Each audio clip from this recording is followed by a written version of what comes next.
Nga personnellement, hémorroïde et skotisaki ngai ménopause précoce. Ngai personnellement. Ba traité nga na ba docteur rebellé. Tant on a non marié et na réglage la nga lisouté. Mais tant on a koutani na maman munganga Pichu Tondele mukolo moko a presque ngai zingina lis on a été parce que nga ebimaka ndenge frère ote kolobana kio bayo ramenga vraiment ebimaka e bande obima que okyotia loboko na Nice boye tu pressens quelque chose et lo mobo mais au presque ngango na komo tiango so wa ye auti Canada pesi nga msu de flacons na tie et on a utiliser deuxième carton na banjo réglé et na comment utiliser yango et na on réglé donc ménopause précoce wana ezalaka lisusu te biso pe ba misala biso yo télémana à tout moment vous êtes debout et nga vraiment la céténaka donc yo banda de. Abonnez-vous et n'hésitez pas non plus à liker la vidéo et d'activer la cloche de notification. Voilà, comme ça, c'est parti.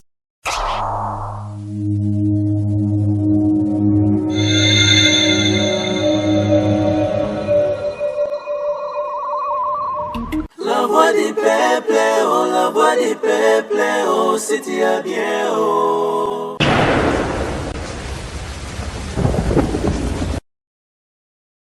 Salut chers amis téléspectateurs, nous sommes très heureux de vous retrouver nombreux devant vos postes téléviseurs à travers le monde pour suivre votre émission Réponds-moi docteur Nakati ya chaîne Abino La Voix du Peuple.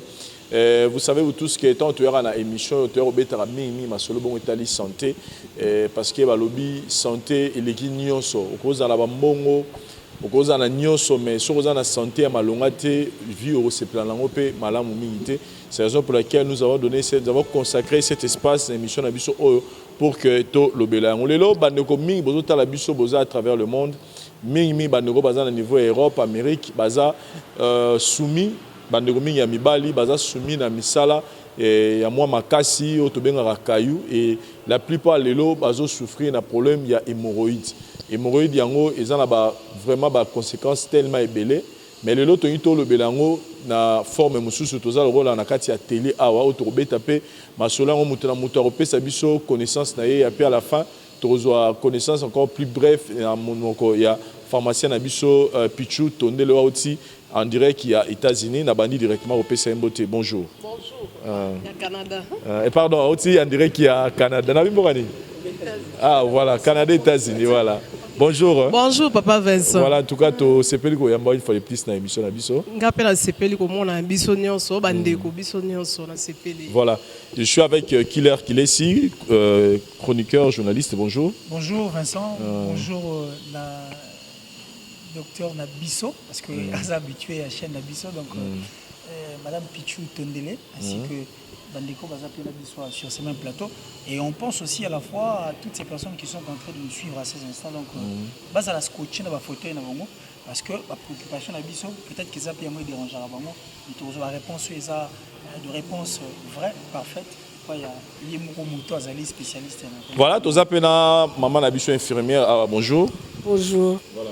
Tu sais pas que Yamba on a raté émission Nabiso pour une première fois et je pense que dans toute longue émission tu as maman Nabiso. Bonjour. Bonjour. Voilà. Chers amis téléspectateurs, je pense que première partie Nabiso Trolinga d'abord to meka kozwa connaissance ya bandeko Nabiso en matière il y a au Italie hémorroïde pour na bango hémorroïde ezalaka nini ya kanenge nini traitement lango ezalaka nini et dans l'ensemble tu évoluer tu lingi d'abord to banana Killer si tu peux prendre le micro pour na yo quand on vous parle de hémorroïdes ezanini et puis cause nango ezalaka nini et ba complication ezanini puis traitement nango pour na yo et bi est-ce que pour na yo traitement ezalaka te et puis sur ezareza traitement nini yo yebi. Voilà, alors on a connaissance dans l'Italie hémorroïde. Est-ce que c'est ça? Ils allaient varices mouées à reluire tout autour, il y a anus. Et puis ça là que mutuna si on a fumé bien, c'est dire aussi comment on peut payer koleka. Il y a des fois ça ramène makila. Et s'il faut aller plus loin des babaration comme aigu, au moins moi mon sopi moi il y a rouge né même ça rabiso moi na abina sima. Ben en ce qui concerne traitement d'ango, donc cause d'abord il y a hémorroïdes mingi ceux qui muto ça rapport sexuel moi mingi soit moi ça ramisa la makasi. Il y a un kilo et collier est vraiment très compliqué. Et aussi muto afan dans la mingi. Ça va faire des équilibres, c'est-à-dire que je trop côté de mon répond et que ça rappelle moi et puis là on peut aller à l'alimentation parce que l'alimentation peut et pour ça rappeler ça va prendre au sérieux na ba vie à ba et puis moi moi hémorroïde mais na di kamotali traitement nango na Kinshasa pena ah non tout le monde a traitement nango comme il se doit être monsieur on il faut se faire opérer monsieur peut au monde et si ameli pour moi 50 litres il y a batanga witi batangisa biloko et puis abutisa na loko te batanga ils ont pas la fin du compte et poser un problème parce que batu mususu ba kenda kuluka ba suppositoire na bandinga mususu ba sela mais na mpena yoka te mutu mo azui solution nango na mpandi okuna ça y bandeko ba mela batanga wisi autre je n'ai jamais vu moi personnellement au moins kata mususu azui moi guérison moi ya moi 2 semaines 3 semaines 4e semaine avant de se plaindre na likambo wana ben bon le quoi to zappé na plateau peut-être qu'on pourra avoir personnellement pour nayo na nyoka lisolo ya traitement ya hémorroïde qui est mutalo ba blanc non na melaki loro boy to na saki boy sili penza donc non na monate et puis na ba chaîne ba télévision sur omoni bande ko nga benga ba charlatan ko ba sala moi prosélytisme ça dit quoi tirer bateau vers bango na makasi misu ba comment ko luka même bateau ça dit quel luki mutu moko be po pesa témoignage moko eza nango faux ayebi bika qui n'est abelé maladie en moté mais le fait Camela qui ont pour faire la publicité la promotion ici quand on a bande comme sous bavali on peut mbongo local là alors il va dire qu'abiki pendant que abela nango tabika mo pété c'est ce qui me pousse à dire que na ba émission on attend la télévision bande ko ba batango ici autre je n'ai jamais vu moi une personne au abiki penza de vrai ayepe pour na témoigner de vrai. Voilà, merci beaucoup Killer nae na ngambu ya ba maman na biso awa tozana maman dans ngato bana maman kuna zo micro maman Passi on se présenter d'abord maman Passi azanani asala nini soki tokoza na image pona nga kobola nga maman Passi Passi ekala na sali officier d'immigration sala na Bichingobila. Voilà maman Passi na connaissance na yo pona yo hémorroïde ezanini et ba cause nini créer rango et puis traitement lango ezalani et puis ba complication lango ezani ndenge yo yebeli hémorroïde ndenge soko ko expliquer hémorroïde selon yo selon ngande na yebeli hémorroïde nazalo ba personnellement pour nga moko voilà kala nga monde na lobila ba c'est parce que na yebi mutu na mutu ndenge et ça dit solo hémorroïde pour na yo rango ba lobarani solo ya hémorroïde et interne ezali externe pe ezali hémorroïde pe ça ba fatigue que ça lo ba fatigue mo intense que so ko sala musala te ozo koka kolia pété museki misara petit ezala mambo belé nga personnellement hémorroïde et ça qui ngai ménopause précoce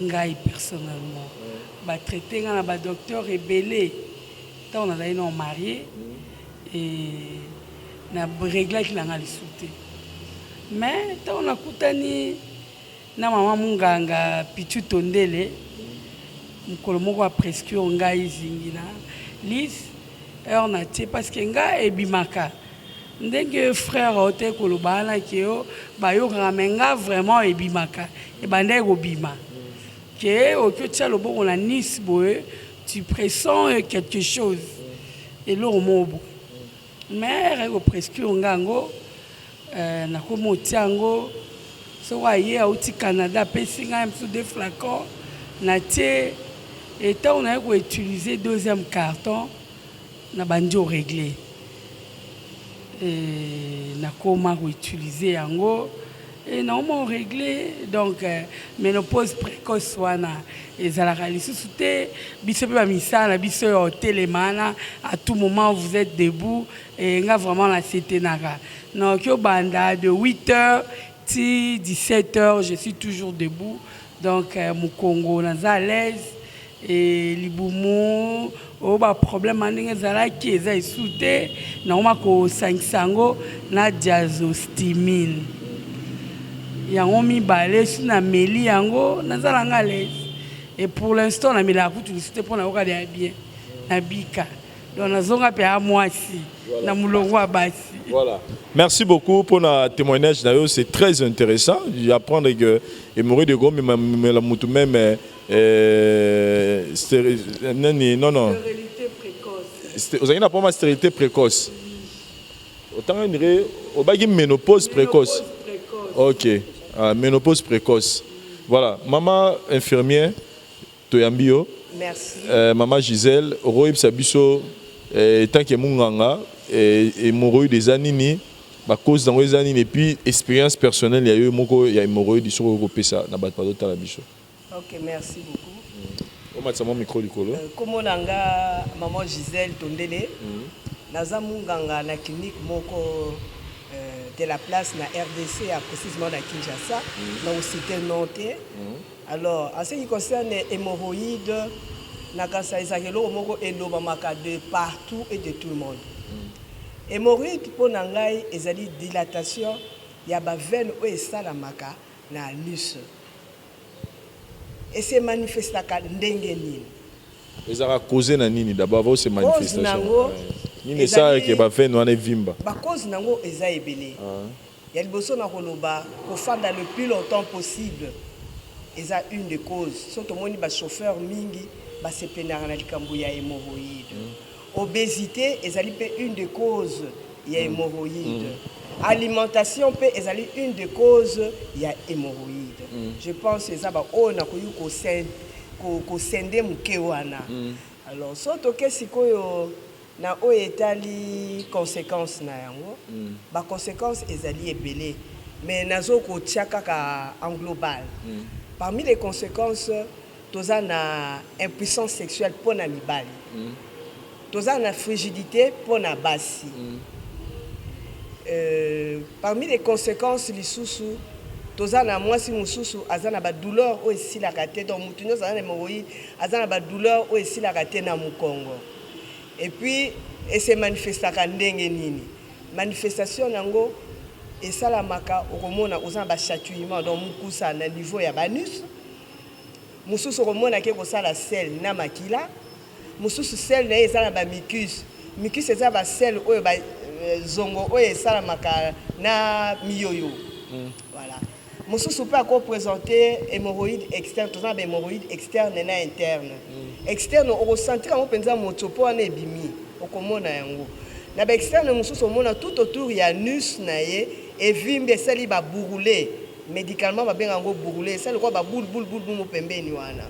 Na interne mutamona kango te mais yo mutoza na ona kati na nzoto bana ko sentir yango. De fois au Congo passi pour ça la selle et ça passi hein ça fait vraiment très mal makolo kolenga mutu mususu pe akondaka azana petite soit azana kati hémorroïde pour le traitement nango ya yambo tozana ba traitement ezali chirurgical tozana pe na ba traitement ezali médical mais beaucoup plus l'alimentation il faut y ba ko équilibrer alimentation na yo. Il faut relier à aliments et permettre aux Arabes toujours constipé. Et puis il faut éviter les piments. On va mettre masanga mingi, il faut pas éviter. Je pense qu'on a encore le bas sur l'hémorroïde, c'est ça. Et dans une expérience, il y a produit ezali Zinginalis. Vraiment beaucoup de fleurs pour na ndeko asili ko bimisaki so d'abord père son âme na papa. Et puis, nous allons les autres continuer. C'est vrai. Beaucoup disent que hémorroïde est si la caté. Mais moi, j'ai l'expérience. Je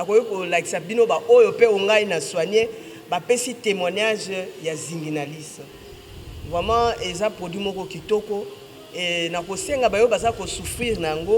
Baya, adresse Ezali, maman, on continue Koloba. Parce qu'on a produit, mais c'est vraiment un très bon produit. Le côté positif, Ezali est belé. Vraiment, je vous remercie. Voilà, to zongi na ngambu ya maman pharmacienne Abisso, Pichu Tondele, poto mais quand même ko débattre moi muké na lisolo ango. D'abord je souligne que dans la carte il y a compte laboratoire CRMTA oyo ils ont la gamme il y a ba produits ébélés pharmaceutiques et puis cosmétiques.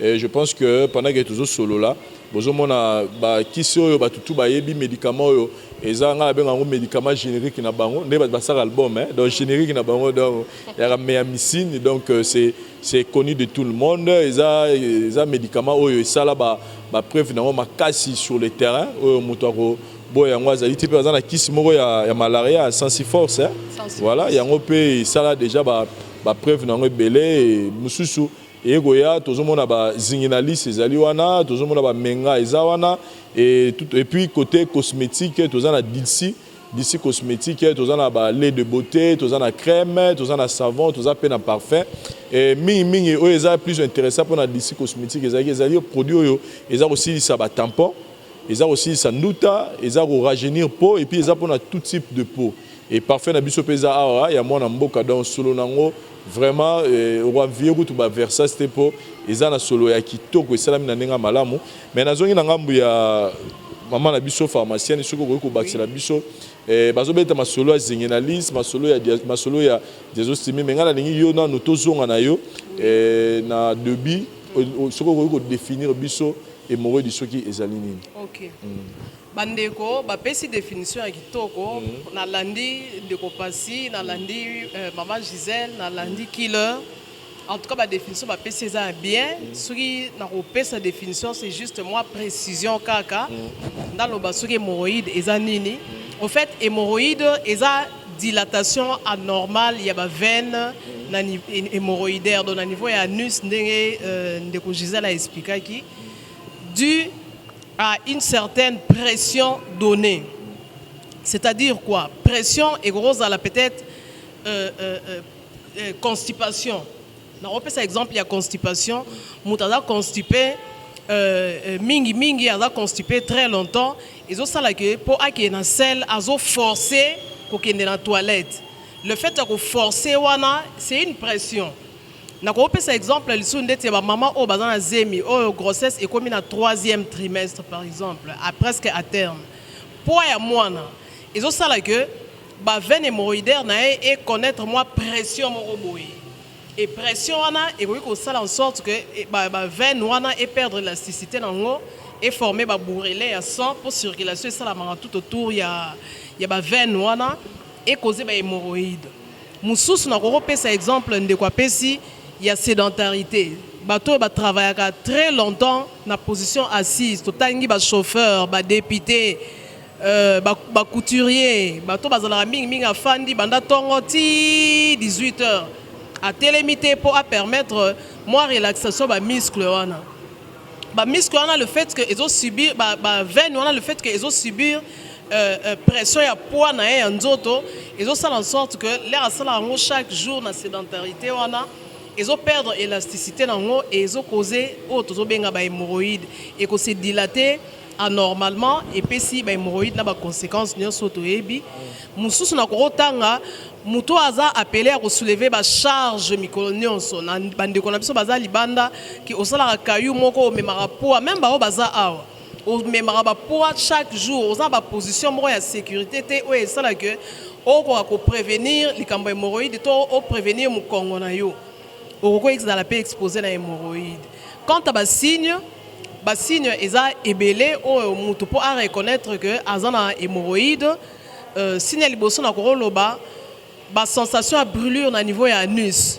On a l'impression d'être que anus na yo eza moi moto moko boyezo bimalaka tikuna. Deuxième signe na koroloba ba démangeaison.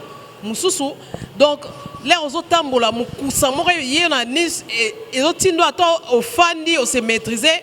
Les autres n'ont au gratter pour se sentir à l'aise. Troisième signe, dans gros cité sel dur, dû à la constipation bien sûr. Ou les autres que sel nayo ils allaient accompagner dans makila.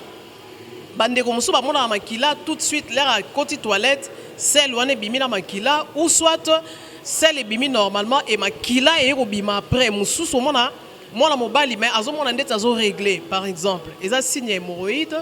Makolo kolenga ou soit celle est accompagnée par mucus, il y a mioyo, on a l'impression d'être que musu pour côté toilette, mais celle est bimi dans le mais la plupart du temps ils a ba mucus ou des obima, ils a signe hémorroïde, signe mususu ils a perte d'appétit pour hémorroïde et peut se rappeler par conséquence dans le anorexie. Et quand on a banda tongo au fanditi 15 heures aux anzalate aux anzalate aux aposa oliate et na ba conséquences to le bandeti perte ya poids dû à l'anorexie par exemple le cause oliate au perdre poids conséquence mususu na biso basi et bébé sarabiso communément de tolobara que moi ça komi mai nzoto efungwa mieux ya basi aux asusu elengité conséquence mususu c'est pas mibali et pesa ba faiblesse sexuelle. Tout ce qui est manifestation, il y a impuissance sexuelle, éjaculation précoce, anaphrodisie, absence à plaisir sexuel, frigidité, pas banabasi, et qu'on cause une stérilité secondaire, et pas basi na mibali, et puis ni na ko baxel susu, hémorroïde na ba signe, so na zong na ba signe, muso a sensation d'être ma kolezo lenga, et so ka telemi, azomona d'être ma kolezo lenga, et zo tinda fanda, ou soit sur azo tambola azo yoka douleur moko on dirait épine na niveau ya ceinture dorsale awa eza ba signe ni na rotanga lisusu ba signe eza tellement ebelé na monopoliser na parole te et par rapport à traitement ndenge otuni na laboratoire CRMTA nangaki avant to beta masolo ya traitement OK tozonga na mukie soko ko limbola biso parce que maman beti li solo moko abi oui a connaître un problème ya ménopause précoce. Oui. Mais après traitement, il y a zingina après traitement comme la zinginaliste à retrouver qui va régler les zongaki. Est-ce que vous pouvez nous expliquer par quel mécanisme hémorroïde peut provoquer ménopause précoce ou non? Bon, ménopause précoce, ça je prends ça avec beaucoup de réserve. Ndekonabiso, c'est vrai, à connaître qui tant moko ya moulaï parce que pour la petite histoire, il y a quoi raconter bino. Moi, on a Azaï qui je pense à ça à peu près 19 ans, hein? À peu près 19 ans, Azaï on a souvent menstruation a été. Alors à poser qui problème il y a hémorroïde. En fait, il les a retrouvé nga et Azaï qui était pour la ménopause. Azaï qui pour la hémorroïde, mais na historique. Aïpse yenga ki amona ki ba gynécologue et belé o ya mboka na biso pe ba komela ki ba traitement o ba ko komela e ma zwa solution te jusqu'au point à se décourager na e mais ngai a ko trouver nga po na hémorroïde et aïpse nga kana problème hémorroïde ou meli mingi ngabi non na lancé ki simoko zinginalis na ko tcha sous traitement zinginalis o landelango en tout cas o zwa solution parce que ba to to sito traiter bango ba zwi solution na problème wana. C'est à l'issue du traitement naie.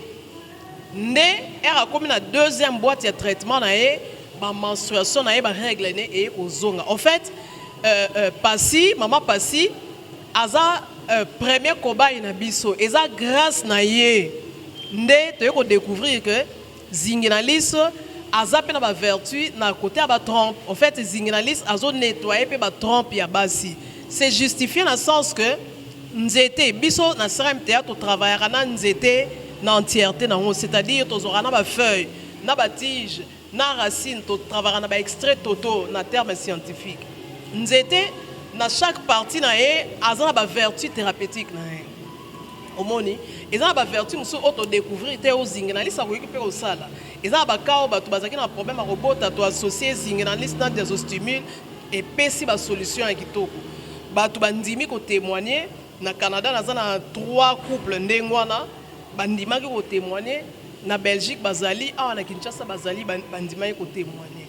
Donc c'est-à-dire nous sommes en couple et moi si carré. Traitement et robot en tout cas to na pesa en couple. Donc même sur le mobile on a salaki ba examen ba moninga naza bien tout et tout. En tout cas on maximise les chances to pesa traitement ya makambo robot toujours en couple. Donc pour me résumer Maman Passi nde muntu apesa ki biso indication na e ko fungola biso intelligence ne ba congolais ba lobaki fungoli biso mémoire to pousser ba recherche plus loin to comprendre muta fandi pendant 19 ans à zaki mona menstruation te ba médecin ba déclarer que osa déjà ménopausé mais comment se fait-il que l'air a landi traitement hémorroïde mbala moko déclencher ba menstruation na eti lelo ezonga normal parce que na âge akukisa ino âge à ménopause il faut to souligner yango akukisa no âge où eza décrété absence de règles absence de règles omoni mais ba ménopause précoce ezali que moi ça dans 25 ans a eu précocement ménopause dû à une certaine cause. Voilà. Maman infirmière a expliqué bisopi. Alors, nous avons justifié dans le sens que nous avons expliqué chaque étape il y a et joue un rôle dans côté thérapeutique. Ça s'est fait que le principe actif est dans le cadre de zinginaliste et aider et nettoyer la trompe et puis déboucher la trompe et zong sa menstruation normale. OK. Dans le cadre de la ménopause précoce, tu continues la recherche pour les éléments pour travailler avec les cliniciens. Voilà. Dans le cadre toujours de traitement, oui. En tout cas, qui est habillé, nous avons un traitement, il y a hémorroïdité. Et puis nous tous nous les savons. Et comme alors là, on irait travailler avec la psychologie des gens. Oui. Donc nous avons censé après 1 mois, 2 mois, qui sabokoko, tangawi, tout ça va pour à qui ma maladie parce que ils ont la rapport ici la raté. Maintenant, sur quelle base Monique avec Zinginaliste, les gens peuvent retrouver la guérison totale? Oui, parce que Zinginaliste, tous les gens, voilà les cliniciens, les médecins, les pharmaciens, il y a formation, les médecins vont déterminer ce schéma. 4 boîtes de Zinginaliste suppositoire.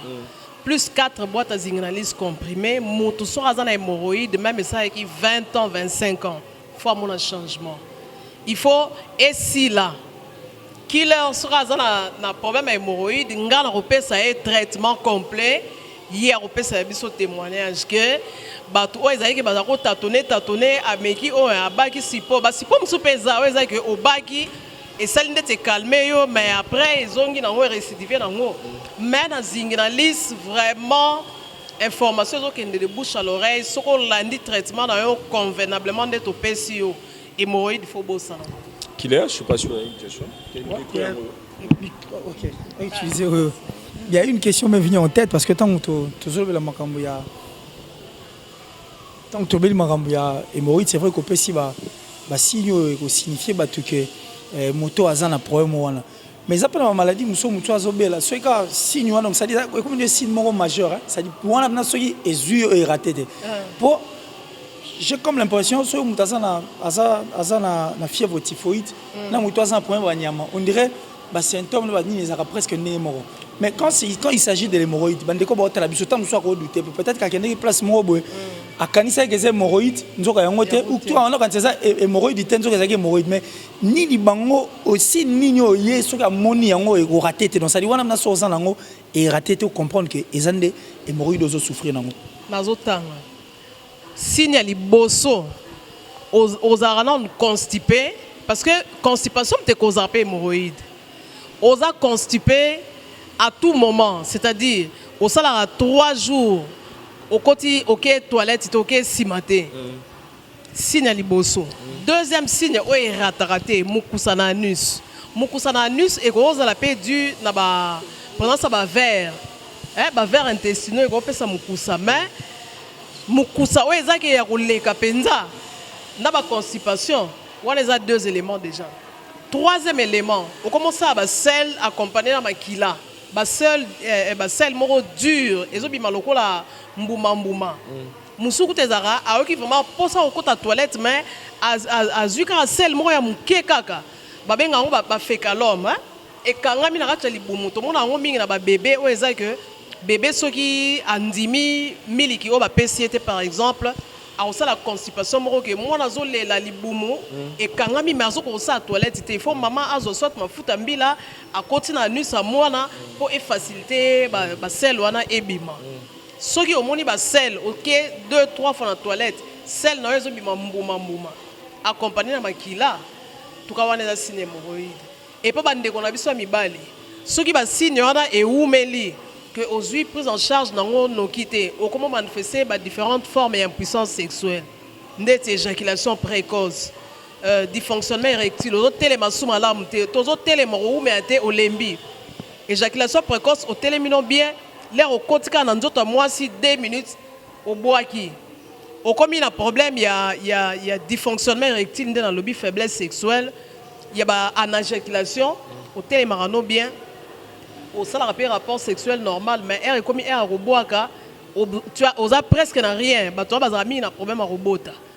eza basigne ke alarme esi ebeti kende kose soigner noki parce que soki osoigne yango noki te mosusu erandaka mpenza amorphe ndeti bandeko na biso mibali ke oza mobali mais oza nosu mobali te donc nyonso oyo mobali ako ressentir que 5 heures du matin il faut kota na érection normalement que omoni mwasi boye il faut réagir na ndenge normal nzambe nde asalaki yo omonaka rien mwasi na yo okoma lokola camarade no na ndako papa il faut okende kose soigner parce que ozokende na chute moko ya kitoko te.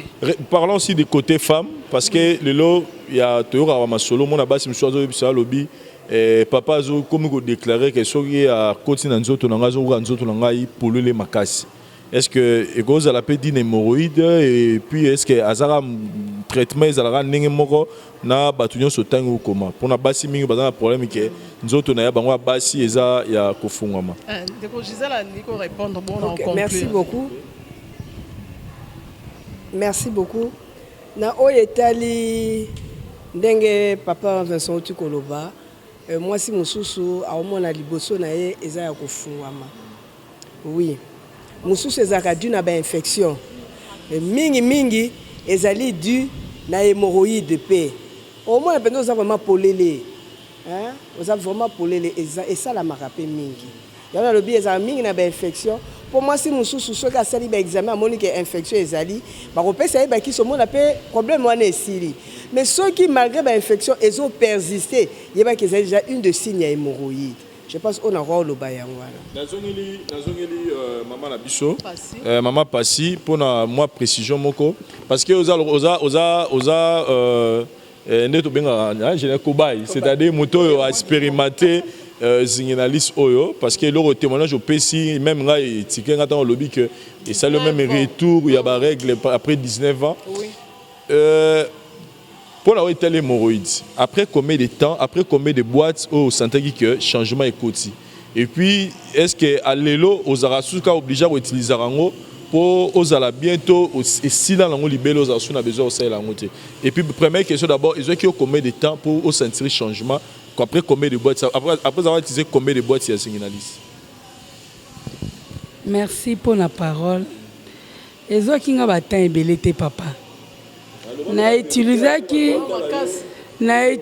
qui juste 3 boîtes. 30 années. 6 pots.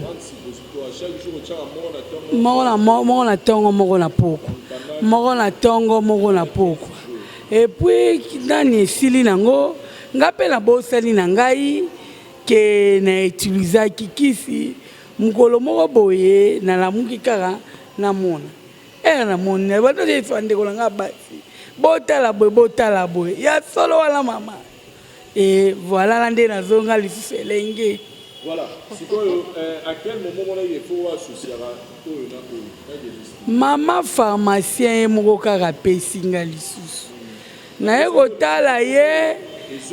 kotala ye ezonga kite alobi na ngai yo botika bana mibale oza suna besoin obote na bite mama pharmacie yo ebi déjà ndeko asi atika biso asi akenda bongo na kozwa isu oyo mpona sala yango nini abite ozala no jeune nano komi na age ya veuvage te utilize oyo moma oyo nzambe akosunga yo apesa yo molongani akutamaka nyonso eza déjà bien c'était ça. Voilà. C'était juste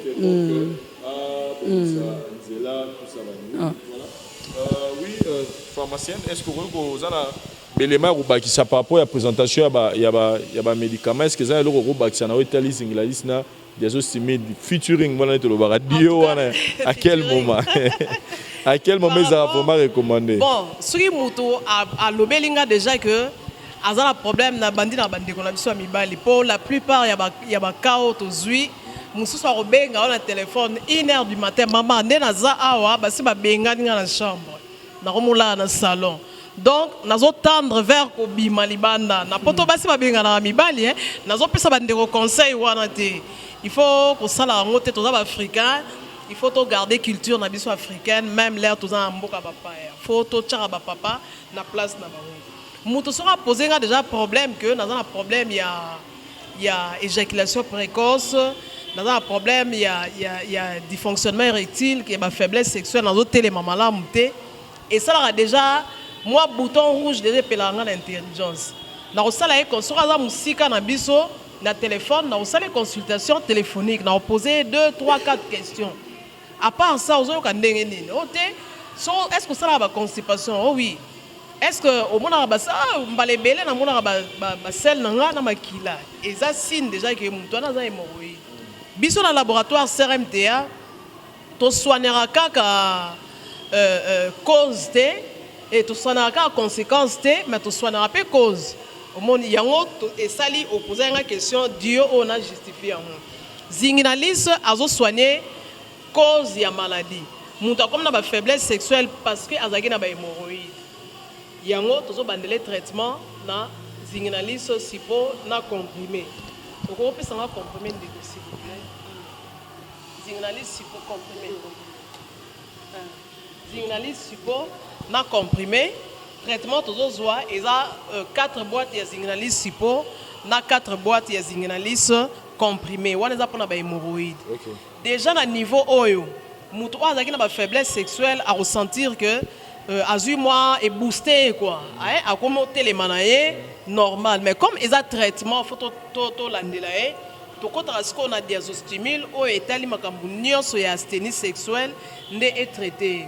Diazostimule eza différent na ba kisi mususu. Ye aza traitement. Ba kisi mususu eza na otanga kombote pona osa publicité té eza ozana besoin nango omeli mwana mbala meli yango po et permettre à côté d'une érection ceux qui assistent acte sexuel na azongi ne kana malade nenga zalaki. Maintenant diazostimule et ça traitement au Hollanda. Ceux qui ozongi na normal, on a besoin de diazostimule.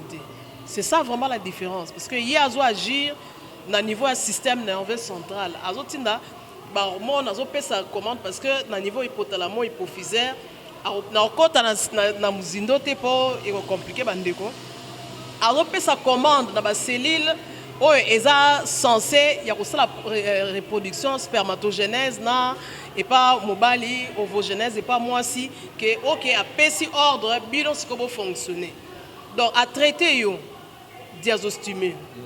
Il y a une combinaison oyo il y a zinginaliste sipo, zinginaliste comprimé na diazostimule yango na net zo pesa bandeko zo sunga. Il faut souligner bien que diazostimule aux opérations battu pour un problème de stérilité et ça que hémorroïde mute cause qui stérilité on a faut préciser bien bon stérilité secondaire ils ont à cause ébélé infirmière atangi awa infection ba infection mal soignée et qu'on cause ba stérilité pe ba cause ça tellement ébélé voilà mais et loro ils ont quoi agir pour la stérilité et ça diazostimule. Diazostimule. Mais zinginaliste c'est ça pour le chocolat. Le principe actif où ils ont la carte zinginaliste ils ont joué un rôle dans la fécondation.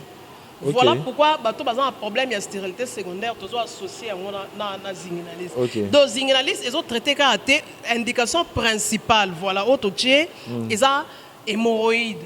Ils ont indiqué na cas hémorroïde. Mais à part hémorroïde pour surcharger boîte na biso te ko koma hémorroïde to komi ba règle douloureuse et ça indication pe to komi nettoie les trompes et à montazan un problème il y a robota à partir ba trompe bouchée et ko nettoyer ba trompe na en association na kisi o eza censé ko botisa a robota na pesi bino ba témoignage ébélé donc zinginaliste indication principale est anti-hémorroïdaire mais ils ont joué ba rôle mususu pe na côté fécondation. Voilà pourquoi toujours associé à un boy pour un bateau basé un programme de stérilité secondaire. Mais ce ils ont stérilité moro déclarée, en tout cas déclarée, c'est-à-dire stérilité innée qui est mutabotama déjà na malformation moro boy à wana il faut siko à qui na ba méthode mususu soit ba insémination soit ba méthode mususu étant donné que ni médecine évoluée mutabota même na âge avancé na ba méthode belé. Yeah, bon, question où est la moto. Pardon pour ma peau qui maté. eza ba détail tozo tourna pona bato baba sikoyo na muto peut-être azani na problème ya hémorroïde mazana problème ya stérilité secondaire. OK.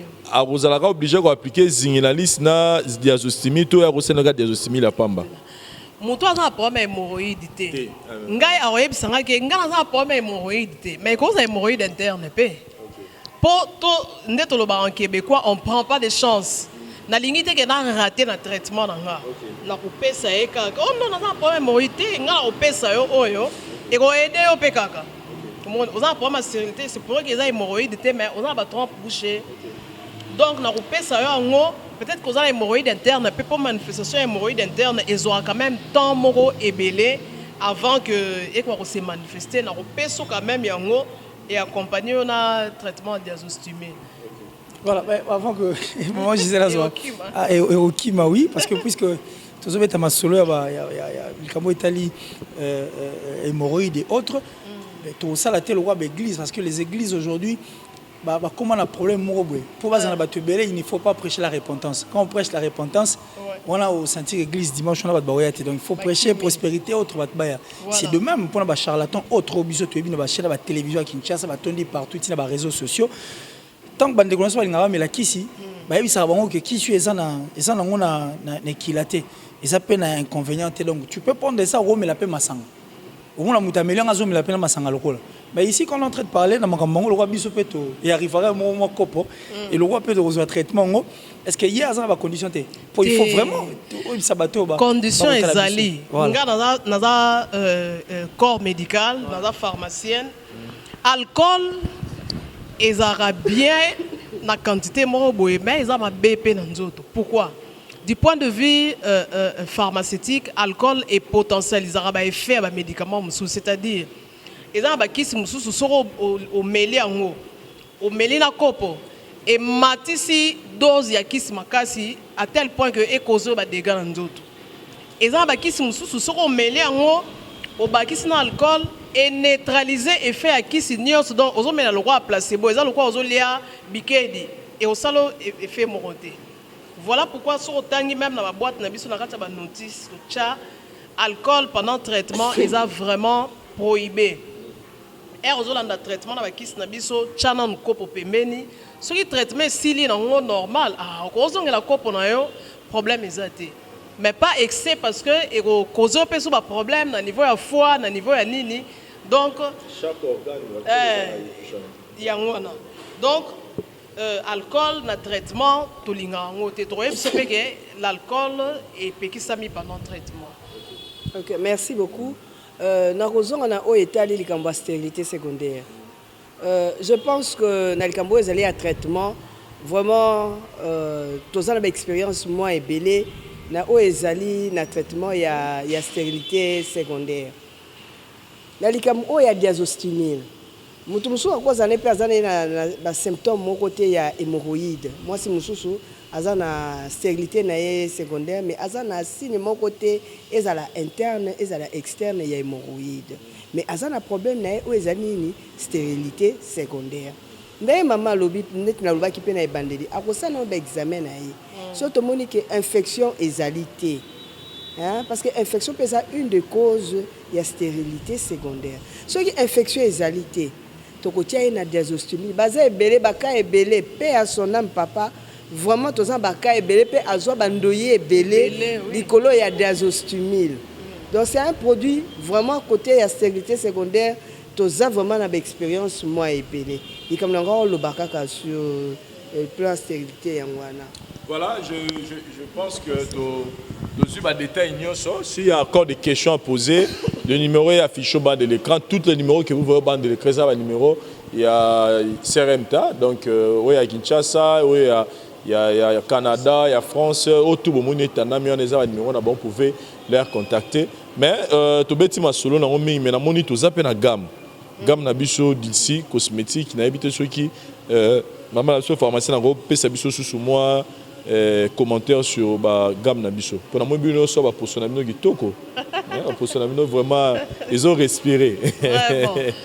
Donc, nous avons le CRMTA, une branche cosmétique.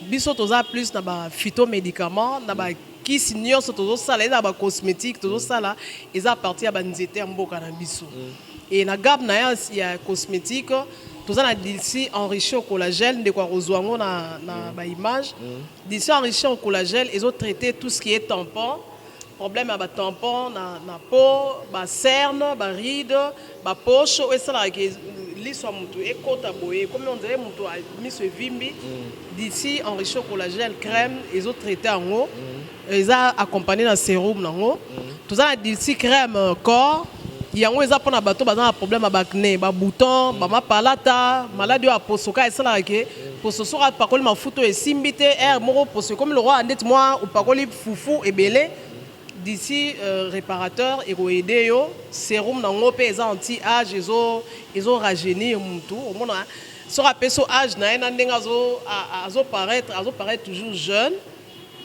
tout ça d'ici cheveux pour na bato suki ekola raté suki ekata na pamba o bacha ba colorant que suki ezo koya pamba surtout bandeko o baza na mboka ya bapaya na poto mai o basaela kuna ezaka traiter na ba produit moko ya makasi ke biso ba africain mai wana to supporta ngo penda te omona azaki na Kinshasa suki eza kitoko mais ya komi kuna suki bébé ezo bonga lisute dulce eza étudier pour ngo ya crème et ozong sa suki na un volume convenable et puis et rendre ngo vraiment dur ezo retarder pe repousse ya ba suki ya pembe mutorbi masuki ya pembe no kité eza accompagné na huile nango pour na bain d'huile toza na dilsi savon yango esala gommage yango moni poso na biso nyonso eza kitoko ya bandeko biso totyaka choko te toswanaka kaka po et otyaka poso bien eza adapté pour tout type de peau baproduit na biso mundele moindo métissé akosalela yango problème eza te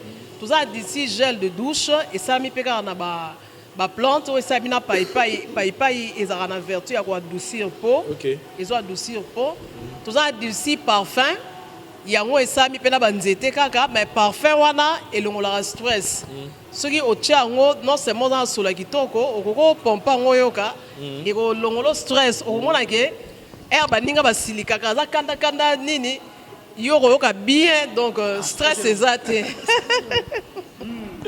Voilà, donc, on les a essayé. Hein? Voilà. Bah, produit monsieur Egoya, tout ça, bah, rouge à lèvres, bah, blanc, on sur maquillage, mais à partir de nous étions dans mboka. Parce que tu es colis pour nous rendre service à la population. Tu me que ça l'enquête, moi, qu'on découvre Vincent avant-hier, dans la commune, na Tchango, commune à Kingasani. Kingasani est commune, non? Ouais. Commune. Il y a commune à Kimbanseke. Commune à Kimbanseke. Commune à Kimbanseke, Njili, donc na partie Tchango. Tu comptabiliser, tu bandaki enquête wana na 9h.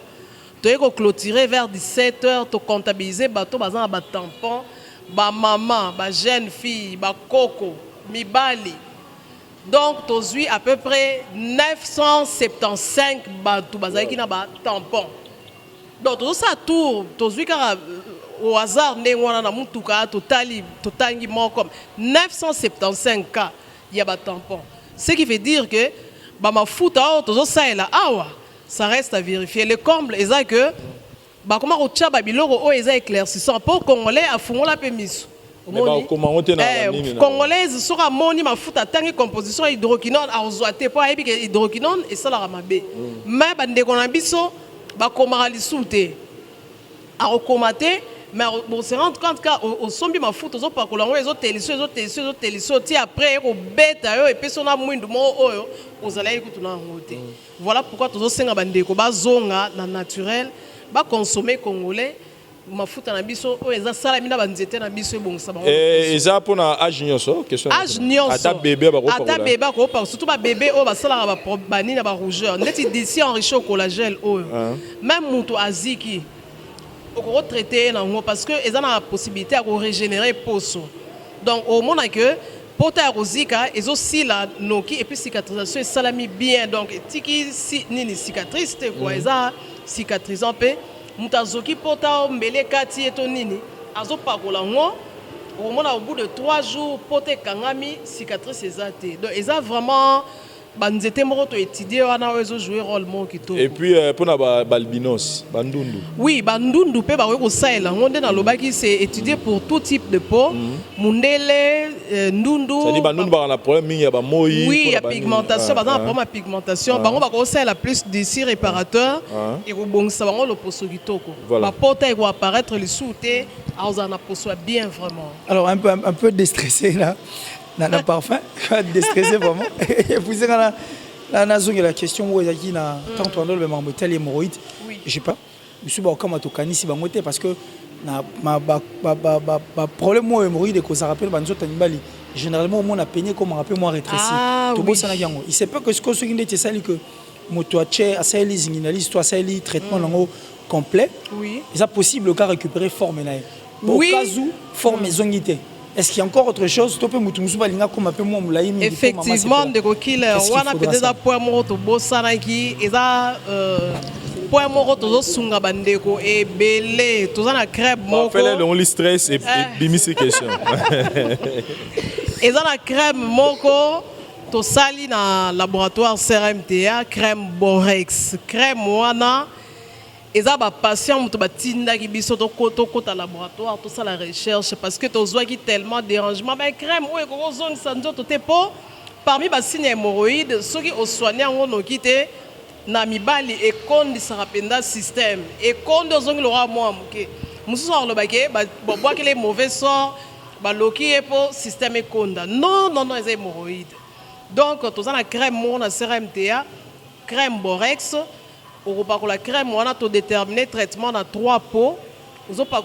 Matin, soir, après le bain, ceux qui m'ont bien expliqué, au bout, il y a 6e semaine d'application. En tout cas, il faut un système, trésor et zongi, la dimension convenable, et zup épaisseur, moro convenable. Killer, merci beaucoup pour la question, Anna. Voilà. Voilà. Pour le couple belé, na zuba cadeau moi belé, Nicolas crème Borex. Donc crème Borex, c'est ça on a pour la de retour au senti que système trésor et comme au konda. Musu pas te konda ta besoin ba ça va volume avant ya na. Musu ba comment tricher na bango. Oh, t'es na belle hémorroïde makasi, na sina zo ki cure bon. Donc la moyen à retenir ba numéro de téléphone et ba ndeko nyo surtout ba benga ki au servir ka crème Borex pour au sungande kwa mobile. Voilà, contactez-nous crème Borex César ils comme ça banzo to biso mibali molai donc et puis ça va bi ki mobalicité va na rande kuna. Merci na bande retour au bozui tanabino ya ko passer na biso moment où il y a partage na benga émission te mais moment ya partage parce que mon temps beta expérience et puis todo pesa ba lumière par rapport na ngo mais sinon retenez tous ces numéros ou soit pour na bazar qui Kinshasa adresse toza na Yolo avant Yolo Zo hein. Yolo Ezo, avant Yolo Ezo, n'a repé sa adresse Université 123. Référence sur Outi Capella Ozoya vers Ezo au Kitanare, n'a rotan à combat station. Station et essence totale. Tout ça juste à côté, na Ngambo station totale. Au Tunika à dépôt mais à Missine ou salle de fête, pharmacien Tondele. Tout ça vraiment dans Nzela, Babongisi peut déjà Nzela. Merci d'avoir conduit na biso Mboka, on est Babongisi Nzela. Tout ça c'est un peu soutenir recherche. Question à papa Vincent posé. Non, déjà, déjà. Papa, de fait, papa Basine Tondele, au hasard promoteur, il y a un laboratoire au CRMTA, a tiqué la biso 500 formules. Donc, ils ont 500 plantes. On a exploité. On a exploité. Dans 500 plantes, on a exploité car on a 8 plantes. Le reste, on a exploité. Et ça, la maladie est belé, autre qui exploité. Mais tout ça limité dans les moyens. Laboratoire, ils ont fonctionné dans l'autofinancement. Tout ça vraiment limité dans les moyens. Recherche, ils ont cher pour qui c'est bima. Ils ont tant moulaï. Et quand ça 3 ans, 5 ans, tout ça recherche, titre de résultat qui s'y a zingi et bima net ici pour beau. Ouais, c'est là qui 4 ans en recherche pour bima beau. Donc tout ça limité dans les moyens. Vraiment, tu as sonité, papa, zaro senga, dommage, nzamba pémissier, azola la présentement, tu célébrer qui 6 ans, il y a décès, pour faire le 9 août, le 9 août, et qui, bisoba dans tous 8 relèves, pour tout travailler, mais tu as limité les moyens.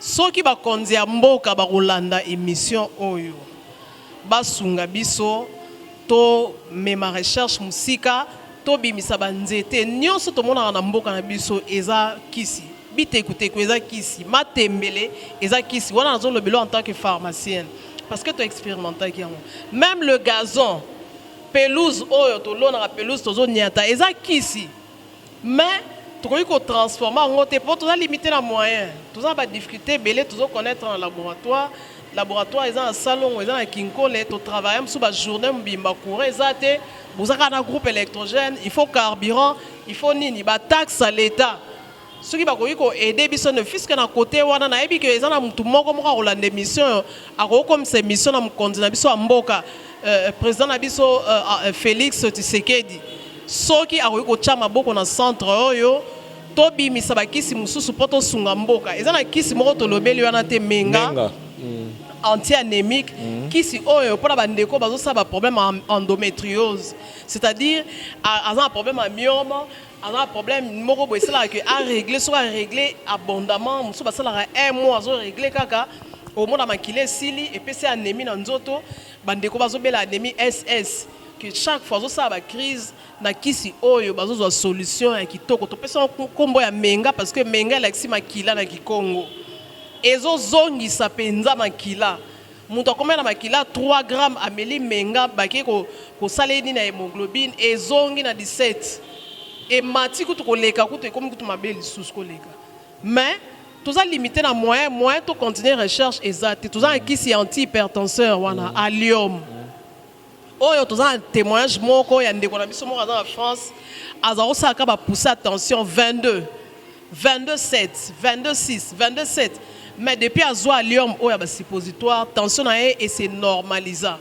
et zonga na 12 7 a comment remonter en tout anormal pour chaque fois on bien mais nous comprendre tendez ni tension ça na 12 7 pour a mais ça la kozaka na tension mo matin et ça mi na nzete na biso mboka donc pour arriver à niveau eza vraiment autofinancement ceux qui mo konza mboka ko aider biso to ko teka ba formule o libanda te pour aussi ba proposition PBL que toteka na ba firme eza libanda ba pesa biso mbongo mais toza na souci ya mboka nga na tiki Canada na zongi na RDC pour toza na souci to ça bande ko na biso mais ba kondi pe mboka ba sunga biso pe pour musala kende liboso ba encourager biso ceux qui va encourager ka papa te mais na yebi ke bazana litoyi ya koyoka ba koyoka message ko koma ba encourager biso to me ma recherche et kende musika pour to consommer congolais. Voilà, vraiment c'est tout dit, aux a tellement clair message que peut s'ami déjà. Merci. Na ba téléspectateurs nous sur votre émission ou contacter laboratoire CRMTA à travers les numéros baché awa et puis bozala bien servi ba solution isa a belé et je pense qu'il est aussi tout suite au limbola mais télévision za ngonga ba o etikali bo moni bozala mituna ba numéro isa wana bo contacter bango. Merci na ba ndokutu bazala kepi na Dari Diwanté ça pour la prise de vie pour ça au caméraman assuré pour le montage. Tout le monde ani prochainement ba différentes choses na biso. Merci bye.